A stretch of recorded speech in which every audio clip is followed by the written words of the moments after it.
Hello guys, this is Paula here with Automated Dynamics. I'm a field app engineer and I got a really good question this week about communicating between a DXM and a Allen Bradley Ethernet IP product. And the question is, how do I set up the DXM to do Ethernet IP? And so let's just get started. Number one, I want to tell you that when you buy a DXM, a wireless controller, it comes ready for Ethernet IP. All you have to do is give it an IP address to the DXM. So if you connect up to your brand new DXM, you're going to get, and you do a DXM and you do a get configuration from DXM, basically you're extracting that whatever's in there, you're going to come up with something that looks like this. And it's basically already set up to do Ethernet IP communications. You don't have to do any register mapping, nothing. So if you have this already, if you're just using the DXM as a gateway just to pass through to your PLC and you're doing all your logic in your PLC, then you really don't want to mess with anything. And actually the good news is that it's already done for you. There's really three things we're going to have to do here if you have your own custom register map.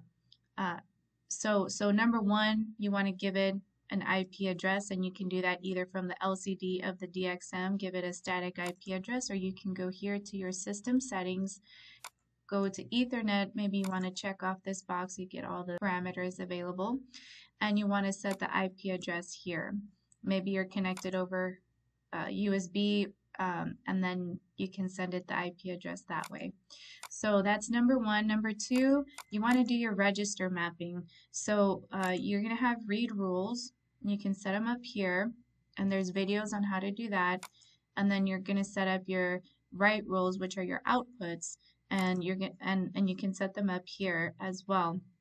So I'm not going to use that right now as an example. Maybe I'll do that here shortly, but that's the one thing you want to do. Once you create your actual local registers through your register mapping, then all you have to do now is assign it the direction. So for example, here in the default XML, you're going to see that my first 8 registers, local registers, are inputs. And so the direction here, you have to set it through Ethernet protocol conversion here, and you're going to set the direction with the DXM is going to send to the PLC. The PLC is the originator. Okay, so that just sends it the direction, and that's all you have to do. Now, how do I know which word it's going to be in my PLC? So local register 1 here is the first one, and it's going to go in order. It's going to be the first input here, so that's going to be, I'm not too familiar with Allen Bradley, but it'll be either word 0 or word 1. And then you'll notice here we have our first output, local register number 9. So local register number 9 is actually going to be my first word on my output data of the PLC. So this will be word 1 of my output map in Allen Bradley, however you're figuring that out. So even though it's local register 9, in the world of Modbus, this would be holding register 9.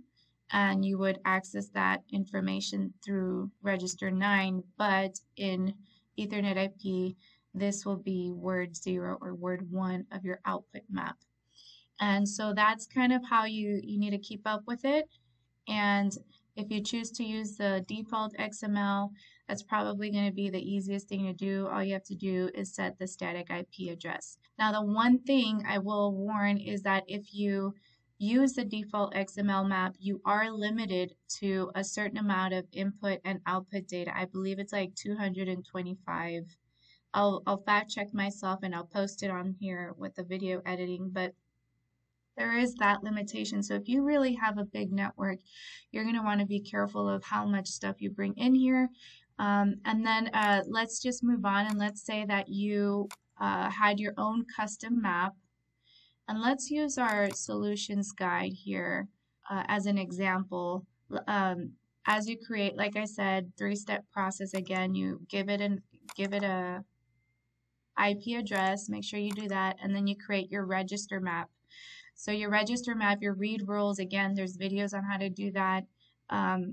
You start arranging your local register however you see fit, and your write rules are going to be your outputs. Usually it's lights, things like that, things you're sending to the DXM, right? So once you create that, you just go to your local registers and you set the direction. So local register 1, that is an input. It's just a read register. So what I want to do is set the protocol conversion here from DXM to originator.